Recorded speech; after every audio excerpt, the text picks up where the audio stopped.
You're listening to a podcast from the Finnish Football Show.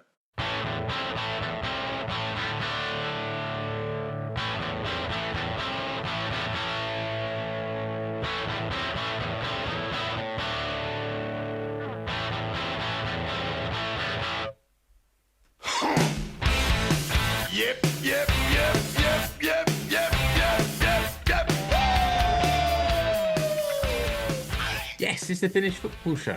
I'm Mark Wiltshire. Listener, thanks for joining us. At the start of this show, I'm here with Rich Nelson. Hi, Rich. Hey. This is very much going to be a show of two halves. I'm here with Rich at the moment, and then the second half of the show will be me and Keke, because life and schedules and things like that. And listener, while you might be thinking, it's nearly the middle of March and you've only done 2 episodes so far, and why don't you pull your fingers out of your fundaments? Life is also busy, and although we've had lots of time to prepare for this, it's all come together right at the last minute, as usual. So we've got loads of stuff to talk about. Myself and Rich are going to go through Liigacup, bit of Veikkausliiga updates, I suppose, and a bit of looking forward to the new season coming soon. And then we'll look at the big event this week, which is Wales versus Finland over there in Cardiff, and we'll look at the squad, who's been selected, and a little bit of recent news there. Then we'll cut, and I'll be joined by Keke, and we'll talk about maybe the form of some of those players and look at what's been going on in with the Helmarit and also Finns overseas. And I reckon that will be a jam-packed show.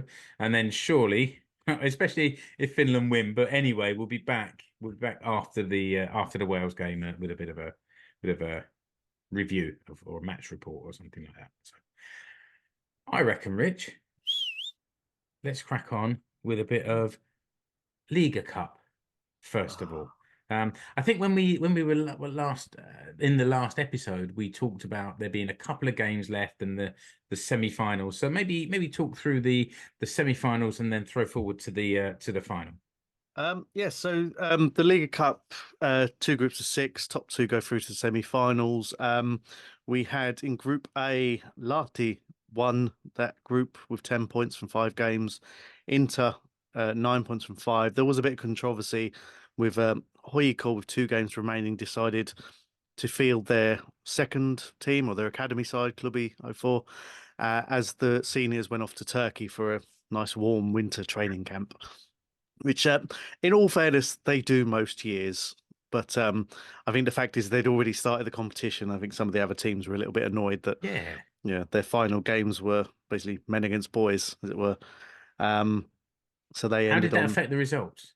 Well, it didn't go too well because they lost. They beat Ekenes 4-1 in the final game, but they also lost to Lahti 3-0, which kind of meant Lahti won the group and went from there. So it was again it's hard to explain. It is a pre-season tournament basically. It's not a League Cup like you'd have in England where everyone takes it fairly seriously. And Huuhkajat, I think there was a sponsor involved and them going off to Turkey, but they do it most years, so it is what it is. And I know some complain, but that meant that Lahti went through as group winners into as runners up, and in Group B, Ilves won that group with 10 points from 5 games. Cups, after a pretty poor start, picked up and won their final 3 games and came second. I remember after 2 games, we both had our head in our hands that Asiko and Kups had both lost their first 2 games and both rallied a bit, but Kups certainly stronger.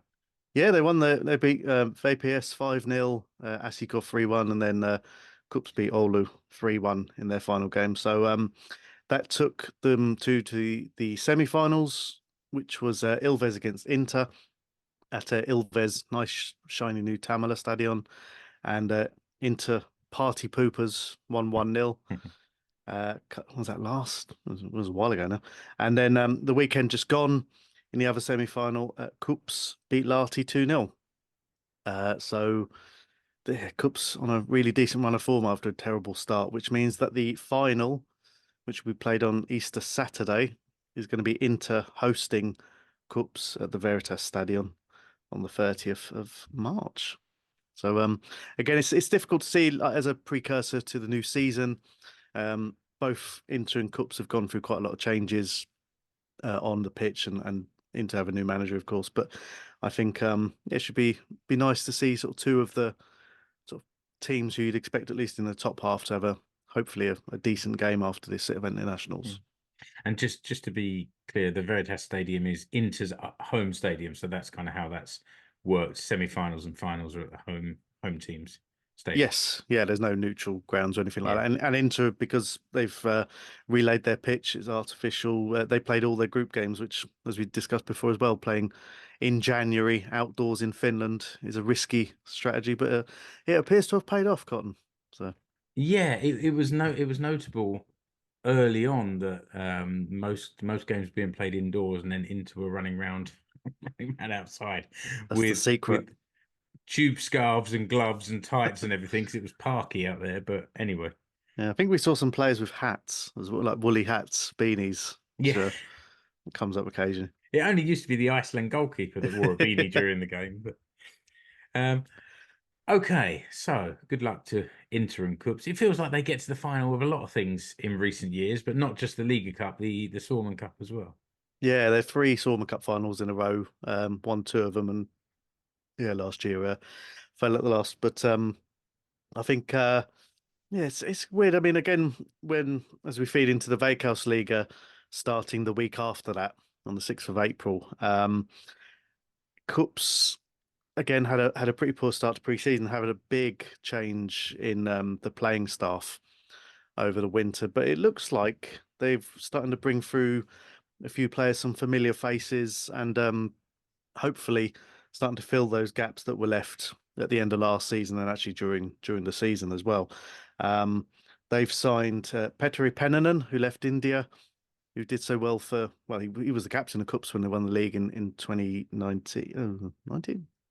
And he went off to India after doing well with Ilves and has come back to Corpi. I think this is his third spell with Cups. People like to come back to Cups. It's one of those places that we've talked about before. They've also signed Christopher de Graca, who was on loan at Hoiko last year in the centre of defence. Did fairly well. Didn't play as much as perhaps some people thought. And we did mention before as well, Jonathan Mazinga, who's a centre forward who was at Asiko for a bit. He was at Honka last year. He signed for Cups. He's I suppose a decent Veikkausliiga centre forward. So I think he's one of those, in that kind of bracket of maybe like a Tuco or someone like that. He should score a few goals wherever he goes. If I remember correctly, he was quite young at Asicor and was sort of on the outskirts of the team. He'd come on, didn't really do so much, but certainly enjoyed scoring against us in the Liigacup a few weeks ago. So nice, it was a nice goal, and he enjoyed the celebration. So yeah, so he signed, and they've also got a Nigerian Muratala Mohammed on loan from Tiki Taka FC in Nigeria. very nice. So yeah, it sounds like a Finnish sort of lower division side, doesn't it? Yeah. Like Chicken Wings FC or something like that. But yeah, so assuming that's probably toward not many more new faces coming in at Cups. It's not a bad window, I think. In reality, when you look at the players that they've lost from last year, I think that's not too bad. Well, what about? I mean, we don't necessarily need to go through every team's ins and outs. We did a bit of this in the previous episodes. Anyone that you've noticed that's particularly caught the eye?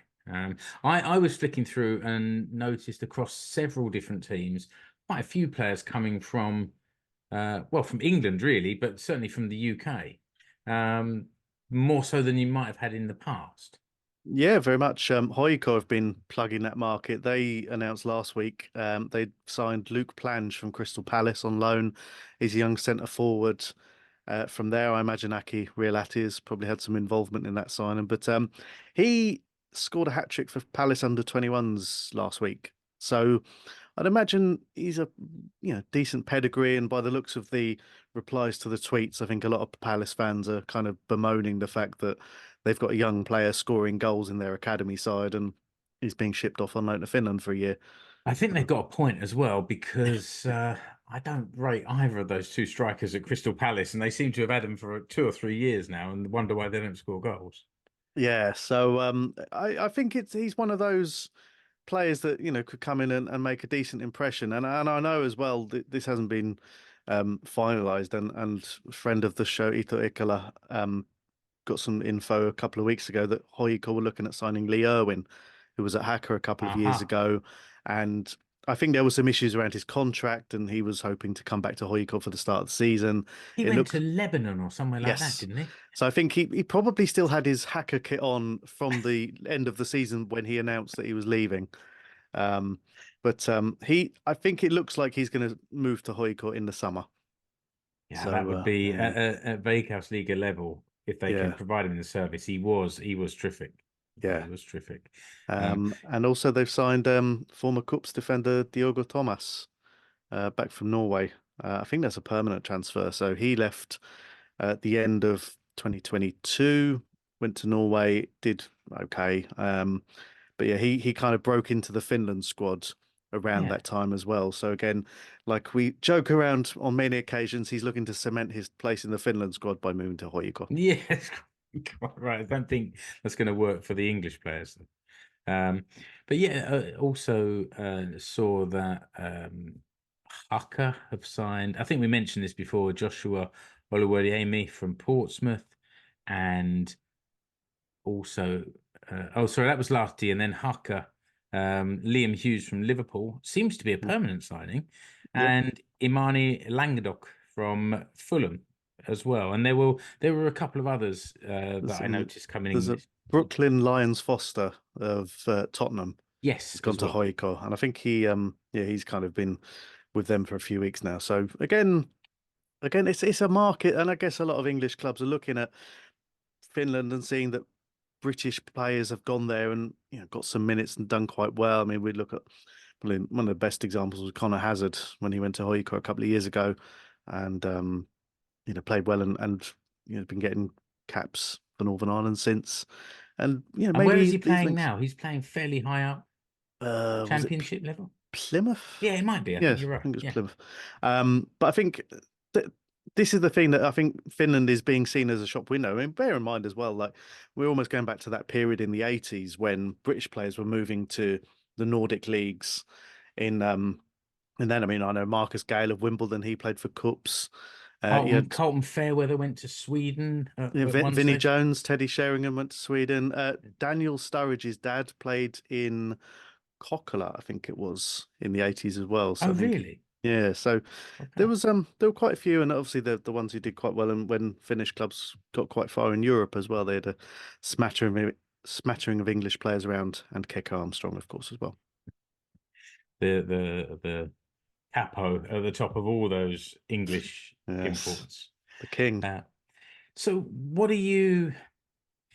We'll do a proper preview of the Veikkausliiga.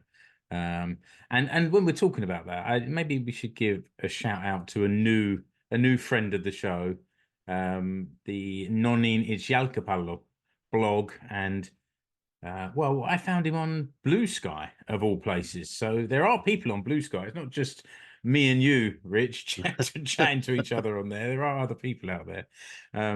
So non in Jalkapallo, he's been publishing some blogs about various Veikkausliiga teams and kind of previewing them coming up towards the start of the season. So that's well worth checking out as well.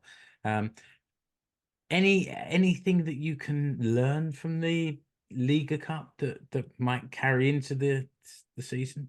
Yeah, in all honesty, when from when the Liga Cup was in existence before, and since it's come back, it's difficult to read too much into it, other than the clubs basically bedding in their new Mm. signings, and that I think there's still in those games trialists are able to play. You're playing indoors, so the conditions aren't the same. So I think it's mostly just for a bit of fitness, a bit of match sharpness. But I think again with Cups and Inter doing quite well, it's good for them just to get those players in after a season of transition. And again, this is what we get with clubs are now arranging friendlies between themselves and clubs in like Sweden and places like that. So I think as the Nordic leagues come back into action, there's a lot of that. But I think it's in the grand scheme of things, the Liiga Cup has a place, especially now that the Stormont Cup has gone back to an open draw, as we've talked about quite a lot. So I mean, I'm the Liga Cup is fine and it has its place, so I think we'll enjoy it. And if Cups win it, it's a trophy. Unfortunately, no European place attached to it, but we'll take what we can get. Yeah, absolutely. It's a good start the season with a win under your belt. I think if nothing else, it's for confidence. Maybe worth just following up what we've been saying before about goal scorers and things.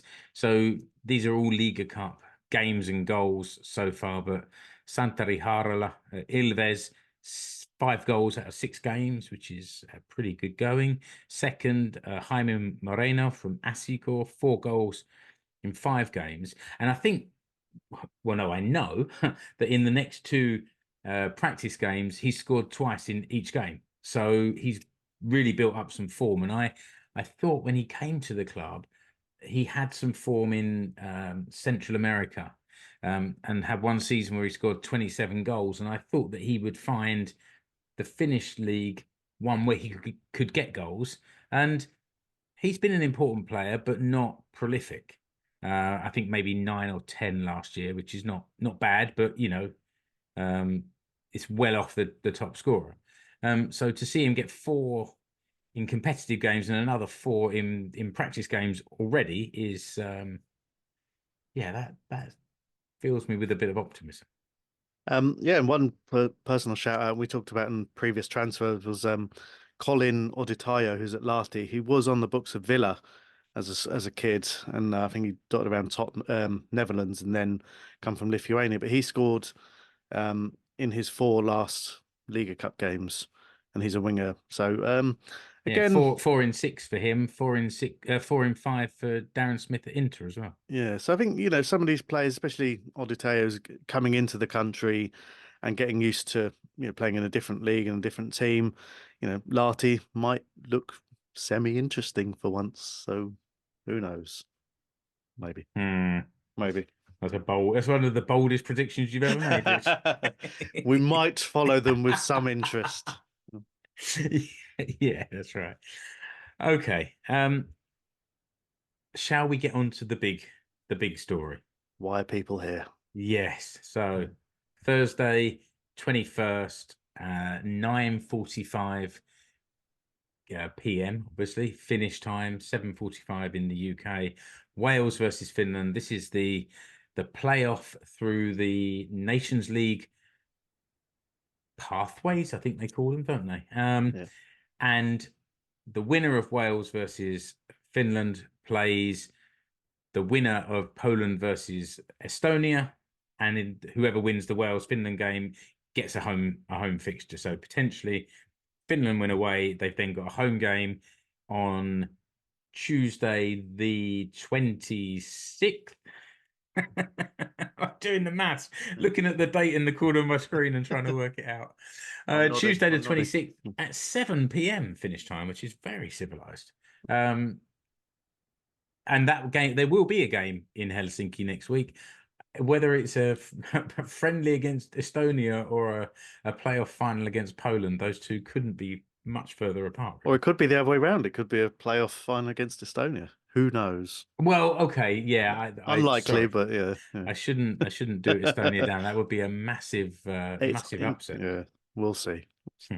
So, Rich, do you want to talk us through the Huuhkajat squad and maybe any little bits and pieces of news, and then maybe we can then hear from Keke and his thoughts on the form and things like that. Yeah, so it's a pretty strong Finland squad, to be honest. I think Keke will talk about some of the players and the form that they're in. But I think as far as Finland are concerned, other than injuries to Leo Väisänen's out, but other than that, I think it realistically is about as strong as you think. Well, at least the one that was named, anyway. Yeah. So in goal, there's Lucas Radetsky riding the crest of a wave in Germany by Leverkusen. He'll be the number 1 and the captain. Jesse Joronen doing well with Venezia, and Viljami Sinasalo, Exeter. it's not too far for him to travel. The That's true. Finland training camp's in Bristol, and the game's in Cardiff. So from Exeter, it couldn't be much closer, really. No, that is true. Although the public transport down and trains down there True. is a disaster. So I'm True. sure he's got a nice, sensible car that he can get Yeah, himself. And Ilmari Niskanen is up there, down there as well, isn't he? Still, he is. Yeah. So yeah, they can not carpool. yeah. So they're sharing some money. It's like just get an Uber between them. I don't know, but hopefully the trains will be better on Thursday when Keke and I are traveling down. So I think to Cardiff you're fine. It's getting down to Devon and Cornwall. yeah, It's a is that pain. coming up and then we're I don't know. And then the defenders in the squad, you got Robert Evanoff, Richard Jensen, Artur Hoskonen, Miro Tenho, Peltola, Nikolai Alho, Jere Urunen, and Pirisori. Um, it's probably, I mean, this is one of the questions that we actually had on Twitter before the pod was kind of people asking how do you think Finland will line up, and let's be honest, in recent years Finland have been looking like, you know, if it's any sort of game where they're not going to be overwhelming favourites, they'll have a 3-5 at the back with wing backs. Mm. So you're probably looking at on recent appearances, maybe Jensen, Hoskonen, and Ivanov in the three, and maybe I don't know. I mean, you've got Urunen who's sort of settling in to life in MLS. I'm pretty sure the last time Finland played in Wales, he got sent off. It was about 3 years ago. So I wonder if that'll be bearing in mind. I mean, you're looking at Wales are traditionally anyway, and we're talking about, you know, a new era post Gareth Bale. They've still got tricky wingers with a bit of pace, and Urunen is fairly quick. He's quite rash, as we've seen, and I don't know. One of the suggestions I've seen was that Matti Peltola, who's just moved to DC United, might play as a left-sided defender. Probably not as quick, but I think certainly a better solid defender. And then on the right, we'll have either Sori or Alho, probably Alho at right wing back. And I think that'll be the thing really, is that, you know, this is a game where Finland aren't expected to win. It'll probably be a bit closer than it might have been a couple of years ago. But I think yeah, three central defenders is almost a cert, especially if that dastardly Kiefer Moore makes an appearance, because he's Yeah. just a lump in there. Yeah, he's doing good things at Ipswich. He's gone there. I don't know if it's on loan or permanent, but he's banging the goals in for Ipswich in the last couple of months as well. Yes. And then in midfield, you've got Glenn Kamara, who seems to have really hit a vein of form at Leeds. Got Ilmari Niskanen, as we mentioned, Daniel Hawkins, Rasmus Schuller, Kain Karinen, Robin Lod, Ansi Suhanen, and there was Robert Taylor in the squad. Is there not Um, anymore? no, he was named in the squad and then withdrew on Sunday evening, citing club commitments with Inter Miami. Now, Hmm. again, why it's come up on the Sunday when the squad was announced on Wednesday, who knows? But essentially, he has been starting for Inter Miami, doing his things with his new mates, Leo Messi, Luis Suarez, etc. He actually played on at the weekend and was replaced by Suarez off the bench. Not a bad place to be, No, but MLS don't work around this international schedule, so they at have all. Any of the uh, international schedule. I not generally. I think there are several in the European where the European leagues stop, MLS Right. continue. Okay. So I think in this case, Taylor would be definitely missing one game. And to be honest, if he travelled for you know, to Cardiff and then subsequently to Finland, would he be selected for the one after that? I don't know. So they're away to New York Red Bulls and then home to New York City. There's been a lot of controversy around this, obviously, withdrawing from the squad, especially relatively late anyway. Um, but you're also bearing in mind he's 29 now and doing fairly well. You know, I mean, he's getting a lot of minutes in that team. No one thought he'd be playing as well and as often as he has been at club level. And he's not really been used in the Finland squad. No, I was going to make that point. Like you say, he's Mm. getting a lot of minutes for the club, and I think last autumn, those three international breaks, he kind of was used a little bit in the first couple of games. Then he played in the second 2 fixtures and played really well. And then he wasn't really in for the final 2 games. It's a bit strange, really. It's all we're speculating, of course, but if he's sort of said, look, if I travel, will I play? And maybe hasn't got assurances that he's been looking for, and thought, oh, then maybe not now. It's a massive game, isn't it? It's like people have been comparing it to the Liechtenstein game where Finland qualified for the Euros. Okay, this is not the final, but if you don't win this one, then you don't get to the final anyway. So this is the biggest one since then. Yeah, and I think he and we're again speculating. I wonder if there is some, whether it's pressure from the club or just thoughts from himself, that if he misses 1 or 2 Inter Miami games to come and sit on the bench and maybe get 10 minutes here, 15 minutes here for Finland, will he then come back and find his place is gone? It's hard to say. I mean, we've seen players. Alex Ring's probably the best example of players who've retired from international football early because of.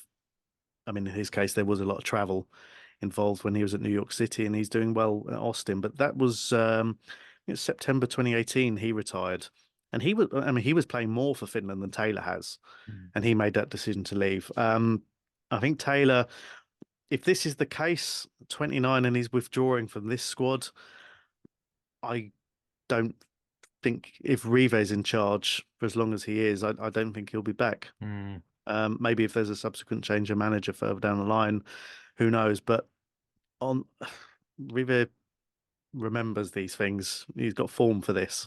And I think Taylor will know this, and I'm sure will be part of his decision making. But I think he's made the decision that the people who pay his wages, are getting more out of him, and maybe should give a little bit back. I tell you what, we'll come back to Robert Taylor when Kek is here, because he's always flirting with Finnish footballers on Instagram, so he may have shown a bit of leg to Robert and try and get a bit of information out of him. So we'll come back to that. Yeah. But looking at the forward line, it was noticeable to me. But I think was the squad a little bit bigger than usual, like 25 players, because there's 7 forwards listed there. You mentioned already Hawkins, but he's listed here as a sort of, well, I suppose forwards and midfielders, but he's there in the forward line of players, and there's sort of seven forwards there, which is quite a lot. Often it's sort of only 5 or 4 sometimes. Yeah, I mean Marcus Forss unfortunately is a doubt for the game. I think he's picked up an injury for Middlesbrough, and he was coming into a bit of form as well. Yeah. Which is a shame. They've been out for a while, hadn't he? And was actually no, maybe he'd not been out, but hadn't necessarily been starting, I think. Because I've been looking for his name to see the goals, and they've started to come in the last couple of months, it seems. Yeah, so he's a doubt for Thursday, and I mean realistically, you can't see Joel Pohjanpalo not starting. He's the top scorer in Serie B. He's got 18 goals in, I think it's 30 games now. I mean, he's just electric at the moment. Teemu Pukki is settling in again. I think he scored in his first couple of games, or for a couple of goals for Minnesota last week. And Antman's back from injury. He's been a big player when he's played. I mean, he just always seems to be there, wherever wherever he's playing, left wing, up front, whatever. He always seems to have that knack of being in the right place at the right time in a Finland shirt. So you wonder if a combination of those 3 will start. I mean, Pukki these days at his advanced age, he says that he's probably at least 10 years younger than me, he's playing a more withdrawn role. During the last qualifying campaign, he's got a lot of assists and was playing far deeper than the centre forward. Also noted that Anssi Suhonen is back from injury, and he was starting to get into the team before he picked up. I think he seems to break his leg a lot, but he's playing for Hamburg again in the High Bundesliga. So he's a player that Riva really, really, really does like, and I think if you're looking at a midfield 3, probably of Schuller, Kamara, and probably Kyron or Suhonen. I mean, Kairinen's doing really well in the Czech Republic, played against Liverpool in the Europa League, just signed a new contract, and has really come into his own in the last year or so. But I think Suhonen is a player that can ever really like. So I'll be surprised if he doesn't at least come on against Wales. I wonder if players like Suhonen and Ant-Man and possibly even Hawkins are used as kind of unknown impact subs. I mean, at least unknown to the fans. I'm sure that the Wales management team will have been doing their research, but they can bring something a little bit unknown, which could make a difference. I mean, there's pace there, but particularly Hawkins and Ant-Man. I mean, Hawkins is lightning quick. Ant-Man's quick as well, and I think that's the sort of thing that, in reality, Finland will be setting up fairly defensively against Wales. They're the away team, and Wales are the favourites. But they'll need some pace on the break. If Pukki's playing, and that midfield three, Kamara, Schuller, and Kyron and potentially, they're not. I mean, they're pretty good with the ball, and Schuller in particular is quite tough, but they're not the quickest. So having that pace, whether it's on the wing, from the wing backs, or a bit further forward, is going to be crucial, because if Finland can get a goal, I mean, if they score first, God, they're just going to defend for their lives. But I think that's a big ask. But I think that's probably, bar the odd one, about as strong a squad as Finland could name at the moment. And pretty much the right time, as Keke will no doubt discuss. A lot of these players are coming into some really, really good form. Well, that seems like a perfect place, Rich, to hear what Keke has to say. Right, Keke, we've heard from Rich. Tell us a little bit about the form of some of the Huuhkajat players coming into this important, well, hopefully 2 games. Yeah, I mean, well, as Rich touched on, mate, the headliners really are Lukas Radetzky, who's absolutely been. I mean, he's by Leverkusen's side. Anyone who watches the Bundesliga, I think there's 10 points clear of Bayern Munich. Look, perennial winners, Bayern Munich, are sitting 10 points behind Bayer Leverkusen this season. I'm sure some of that's down to Xabi Alonso, who may or may not be moving on at the end of this season. But, a great deal of that has to go down to Lukas Radetzky in goal. I mean, he's had, 12 clean sheets so far this season. And I've seen various sort of little snippets and stats come out that say he's the best foreign goalkeeper that the Bundesliga's ever seen, Really? And all this talk. He's obviously creating headlines there. Also, they haven't lost a league game all season, so he must be so full of confidence. They have not lost a game this season. Really, any game? They were ran close by Karabag in the Europa League the other night. Oh, right. Lucas sits out for those games. His understudy comes in for the Europa League. So yeah, I mean, as we all sort of hope, I believe that most people listening to this would hope that Bayer Leverkusen continue and look at can lift the Bundesliga championship. I mean, that would be absolutely something else. So yeah, it'd be absolutely fantastic. And as I say, he's one of the ones who is in absolutely brilliant form at the moment. And then again, the other one, as Rich mentioned, headline maker at the moment is Joel Poyampalo. Like absolutely running the show over there in Venice. What is it? Nearly 18 or so goals this season. Providing as well, I think he's got 4 or 5 assists over the season so far. And I mean, as you know, I try and keep an eye on it and watch as much of it as I can. And he just looks absolutely on fire. I mean, he's scoring typical Jole goals, sort of like power headers and driven shots. It's all about power with him. Like pace and power.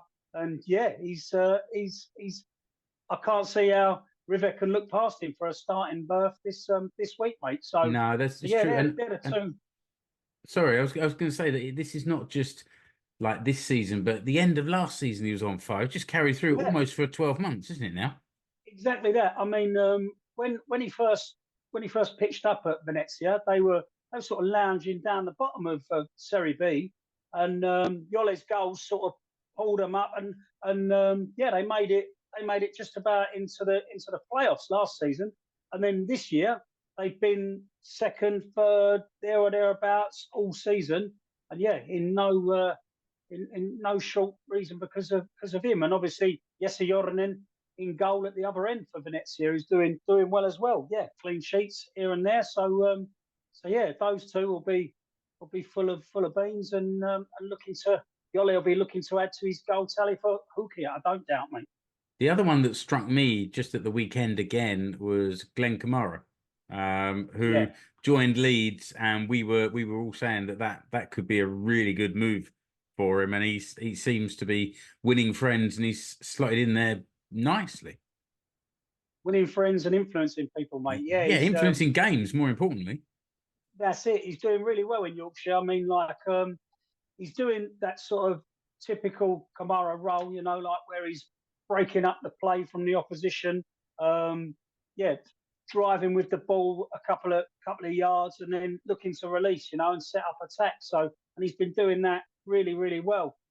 Again, he'll be full of confidence. His recent form's been really great. He's been sort of putting in every week at least 7 out of 10 and towards the top end, like 8 and 9 out of 10 performances. You know, we have not bemoaned it, but we have discussed it before, and people have said previously, does Kamara need to add goals to his game? But he seems to have made this sort of, I don't want to say defensive midfielder, but he seems to have made this sort of protector, destroyer sort of role his own at Leeds, where, you know, some of the more forward-thinking players are maybe hitting the headlines with the goals and spectacular goals as well if you watch any of Leeds. But yeah, he's really, really chipping in with some great form. And yeah, I mean, can't profess to have been a lover of Leeds United before Glenn Kamara went there, but all of a sudden, I've been you want him to do well. I'm like, yeah, and I'm like, whoa, that nice Leeds away shirt by Adidas, that don't half look good, and I'm like, oh no, it couldn't quite stretch that far. But no, honestly, mate, I really, really hope that they bounce back to the Premier League and bring him with them. Well, I must say I don't mind Leeds. I don't have any strong feelings either way. But when they were in the Premier League a couple of years ago, that was when they first came up anyway under Bielsa. They were exciting to watch, and I haven't seen a lot of them. I mean, there's so much football. I said to my daughter the other day that actually there's too much football. I can't watch it all anymore. And she just looked at me like I'm some sort of hopeless addict who just can't give it up. Yeah. And she's right. When it comes to football, I can't. That's it. But seeing Leeds, they're top of the championship right now as we speak. So that's working well for him. Impressive stuff. Yeah, I mean, and you know, I know you and Rich had a little chat about Rob Taylor, but just touching on the other MLS-based players, Robin Lod, he scored at the weekend. Provided an assist the week before, so yeah, they're doing well there. Tema Pukki scored a double on the 10th of March, I think it was. They were his last goals for Minnesota United, so he's been doing all right as well. So yeah, I mean, we've got a lot of players who are hitting some form right at the right time. Again, you mentioned Marcus Forss. Unfortunately, he's picked up a bit of an injury. I'm not sure if he's left the squad or if he hasn't travelled to Bristol, the training camp, or if it's ruled him out for both games completely. But he's been banging them in recently for Middlesbrough as well. So yeah. What do you think then? Looking at knowing the form and the opposition. Obviously, Rich talked about this before, but what are your thoughts on the formation and the lineup? I think Rich is right. You know, he mentioned Kiefer Moore as well. I mean, I'm sick of the sight of him as a Finland fan, to be honest. But yeah, so I think we will employ the three at the back. You know, most likely to be Ivanov, Hoskonen, and then probably Richard Jensen, I would have said. Midfield, again, Glenn Kamara in great form. I don't think you can look past Rasmus Schuller. He had a good performance in was it last night? Only last night, I think, for Djurgården as they overcame their Stockholm rivals AIK in the Swedish Cup. So yeah, I mean, Radet's at the very, very start of the Nordic seasons, as we're all aware. But yeah, Rade's looking good so far. Just stepping back into the defence again, Mirotenho, who got his move to Djurgården, he's looked all right since he's been there. So yeah, there's options there. But yeah, Kamara and Schuller wouldn't surprise me in the middle. And then yeah, I mean, do you go with Poyampalo and Pookie up top? It's a tricky one. But yeah, I don't see how you can't really. It's a one-off game. It's not a two-legged affair. Just got to go for it, haven't we? Well, I guess if like we said, there's 7 forwards named there, but do you know, and who we haven't mentioned is Robin Ludd, who we would have perhaps always thought should be starting if he's available, and yeah, Rich didn't mention him earlier because we were talking about Kairinen, Schuller, and Kamara, but Ludd is there, potentially linking up between midfield and attack, and or do you put some of those quicker, like young attacking players out wide in the wing back role? Yeah, I mean, it's the options are endless. I mean, you're right, Kaan Kairinen. I think Rich touched on it. He's just signed a new contract with Sparta Prague. He's doing really, really well there. I've said before that, you know, I'd like to see that form transfer into a white jersey for Huuhkajat, but his recent performances have been decent. So yeah, I mean, and Kairinen does have that little bit of sparkle. You know, you might not see him for 10 or 15 minutes, and then he'll unlock a defence with a pass or, you know, a pinpoint ball. So he's got that skill. Robin Ludd, as you said, has that skill as well. He can find that killer pass to unlock a defence. So yeah, Ribe's got some nice headaches. You know, they always say about managers having, you know, nice headaches and choices to make. But yeah, it's an interesting one. I mean, you know, going on back onto Rob Taylor, I would have started him for this game. You know, recent form, a one-off game. You've got to go for it. You know, if we're going to play with those wingers, wing backs, whatever you want to call it, you know, we all know that Rob's a more forward-thinking player than he is a defensive player. But if you some of his passing last autumn was amazing, like splitting the defence open. So I mean, this MLS thing, it's just come at such bad timing for all involved. I think, you know what I mean. It's like, I mean, we've got a lot of Finns in the MLS, so like I watch a bit of it. I keep my eye on it, you know. And if it's not a bad league, but if they want to take themselves seriously as a league, they need to respect these international fixtures. Surely. Well, that's something. Like, there's something in that. I think that's true. But you know, I've got to hold my hand up when Alex Ring sort of said, right, that's it, I've had enough. I won't be representing my country anymore. I'm just going to stay over here. I was a little bit annoyed, you know, and but knowing, you know, I wouldn't say I'm a close personal friend or anything like that, but knowing Robert as I do, I just can't find myself feeling that same emotion of anger towards him. I understand where he's coming from. You know, what did he say to you, Keke? What info have you had from him? Well, you know, I'd love to beat all the other journalists to the scoop, but yeah, there's no real insider knowledge. I reached out to Rob and just said, look, gutted that you're not going to be there, mate. You know, thought you'd finally get a bit of time, you know, and just gutted that we're not going to see you. And he just replied back, said, yeah, you know, sadly can't make it. Hopefully see you next time. And a real straight bat, wasn't it? He was giving nothing there. Yeah, I mean, but yeah, I mean, I'm clinging on to that. Hopefully see you next time. You know, I mean, I really sincerely hope that there is a next time, because, you know, we spoke about it. Does River hold a grudge? I mean, some of the social media and some of the mainstream media, they've had a bit of a dig at Rob over this. You know what I mean? But I'm not surprised. I'm not surprised they've done that. Whether we agree with it or not, we don't know the conversation he's had with River. But newspapers and media, that's what they do, isn't it? They've got a story and they're stirring it up, and they'll make him look unpatriotic or whatever. And yet, I think we were disappointed as well last autumn that he didn't play as much as he could have done, or in the form that he was in as well. Yeah, It should seemed have like, done even. yeah, I think so. So I can't say that I blame him necessarily. It's just disappointing. I wanted to see him out there doing his thing. Exactly that, mate. I mean, yeah, I do hope there's a way back in for him. I do understand where he's coming from. He's worked hard. We spoke to him. He's worked hard to get where he is now. We've been over it before. I don't know how many times he sat on the bench at bloody Lincoln Transport Workers FC. Do you know what I mean?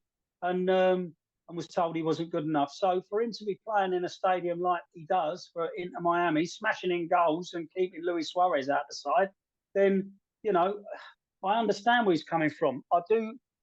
The only criticism I have is reserved for the people who run MLS, and if they want to attract the best international players to their league, they need to be respecting the international calendar.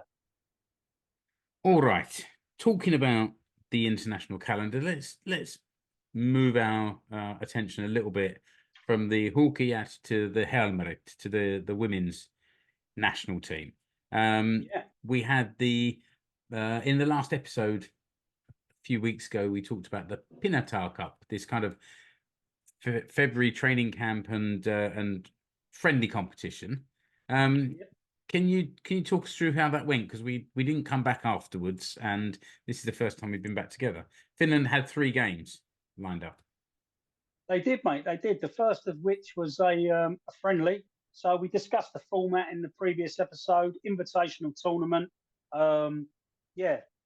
Teams were drawn against each other. Blah blah blah, and that left a spare fixture for the ones who weren't drawn within the tournament format to play friendlies against each other. So Finland pitched up against the Philippines, a much changed side, and Anna Koivunen made her debut in goal, kept herself a clean sheet, and Finland won 4-0. I mean, what a game! You had young Orna Savanius who pitched in with a hat trick, which was I mean, the last hat trick from a Finland international was Daniel Hawkins, wasn't it? We saw a while ago. So last summer, wasn't it?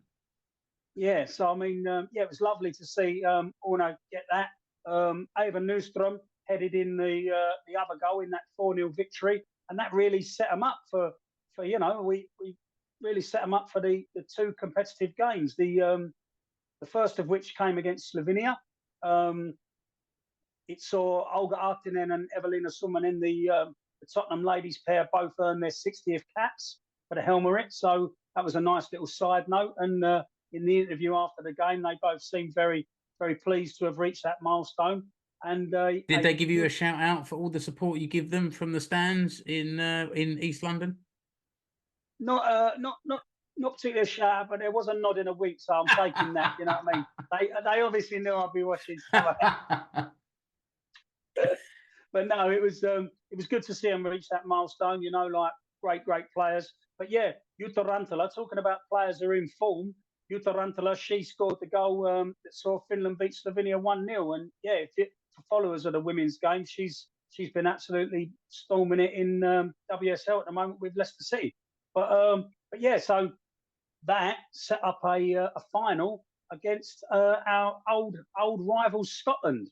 So and it was quite a tight game. Finland took the lead. Ona Savanius again, putting Finland 1-0 up, and 1-0 up in the final. You can't go wrong. But Scotland hit back.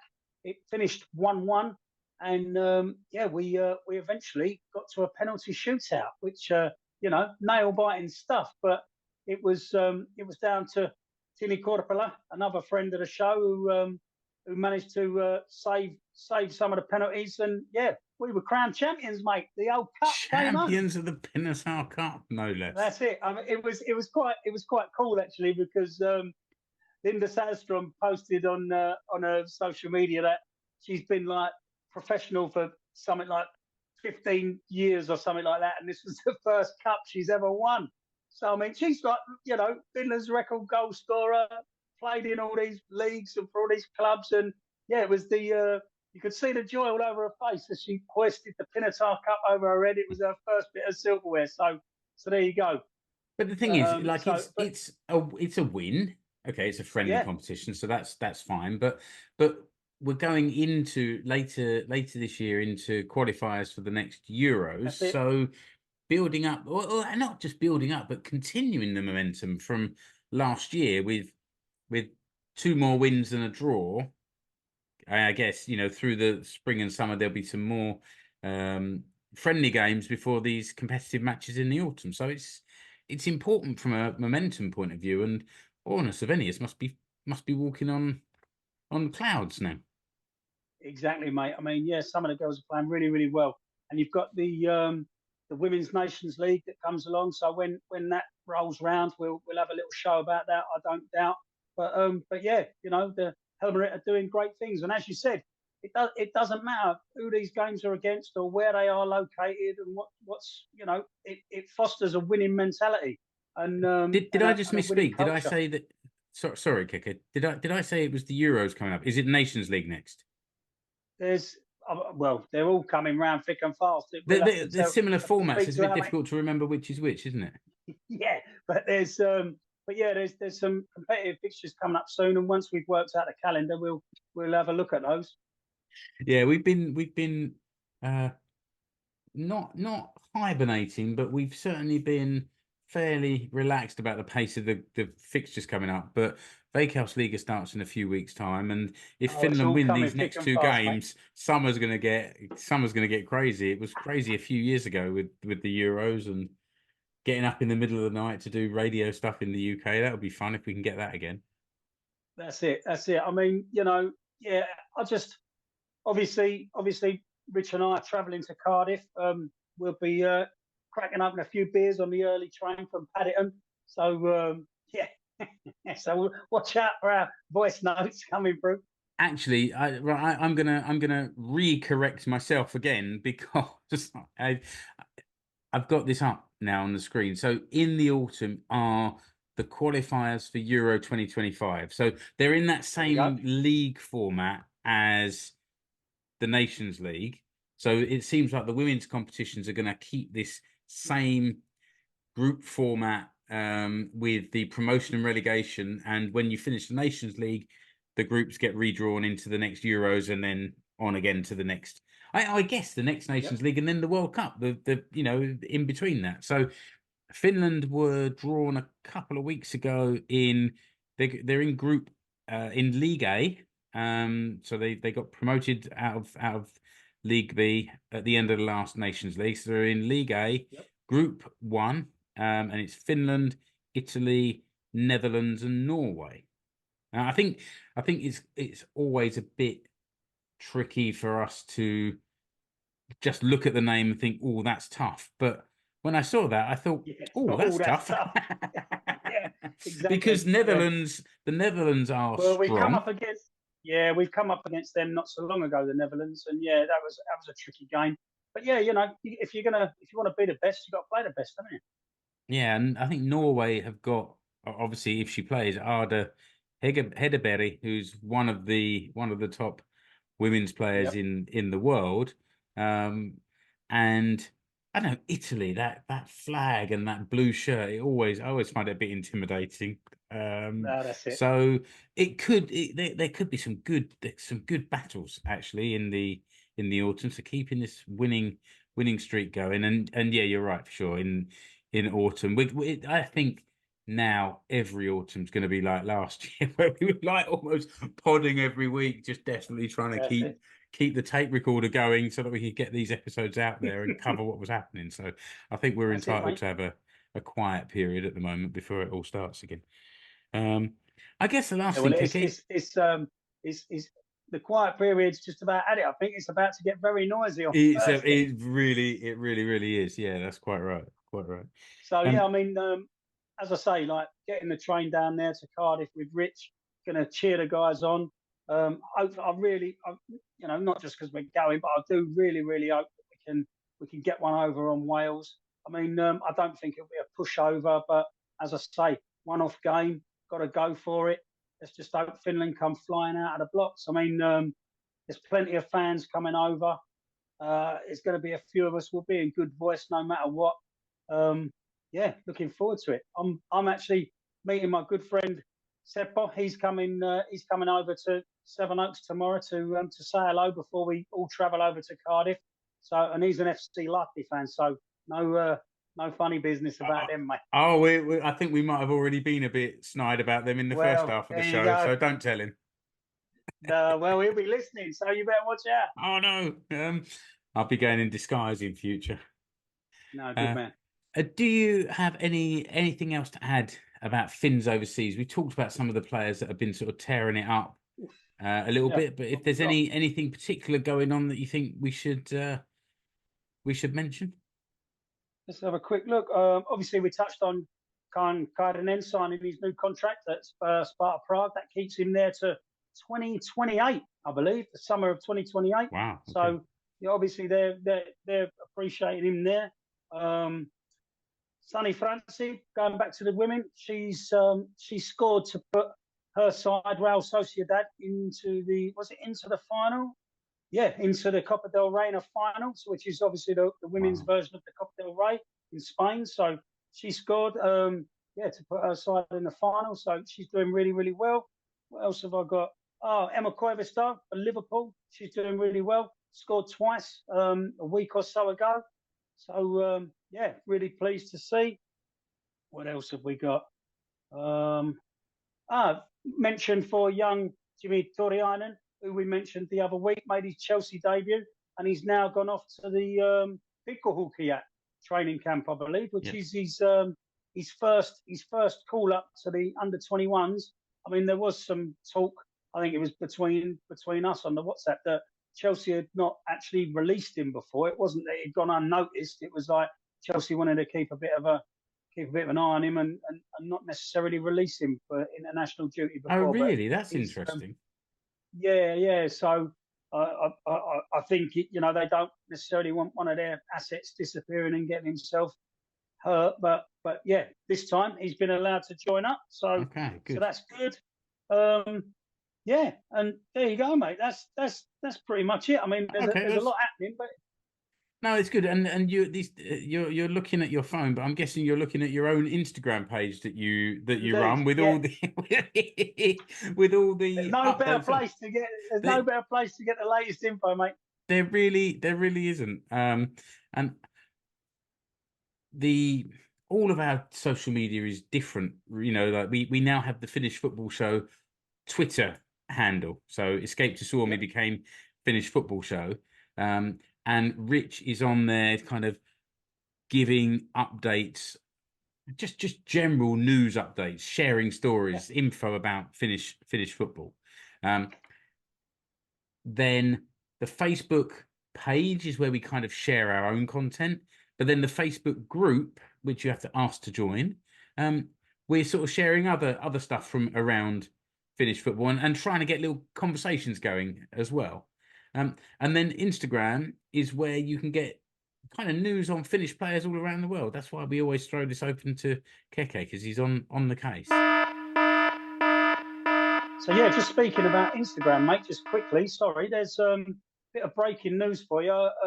Rob Taylor has just taken to his own personal Instagram page to basically just answer some of the questions that have arisen from his squad withdrawal. So if you want, I'll just summarise what he's said.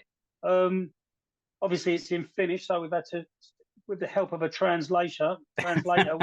Online translation service has worked quite well. Available. So yeah, go for it. It's good at least to get his words here while we've been speculating. So exactly that, mate. I mean, he says, I want to start by expressing my gratitude every time I'm called up to the national team. It's the highest honour that a player can receive.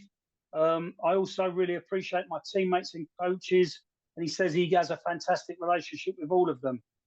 Then he says, at the moment, due to personal issues, including protecting my body from injuries due to the tight schedule of his club team, and obviously the demanding trips like travel from the US, I've decided to come out of the squad, but I will fully support Finland from behind the scenes. He says he really strongly believes that in these very important games, Finland needs players who are 100% fit. and so that we can hopefully go on to secure a place at the Euros. And he says he feels it would have been selfish of him to show up to the camp without feeling 100% fit. He says it was a really, really difficult decision for him to make, and so it took longer than expected to reach that decision. He says he understands that that's put the team in a challenging position, and so he wants to apologise to his teammates and coaches. He says he really will continue to push hard to get another chance to represent Finland in the future, which I personally am, really glad to see. I'm glad it wasn't a complete withdrawal from international football.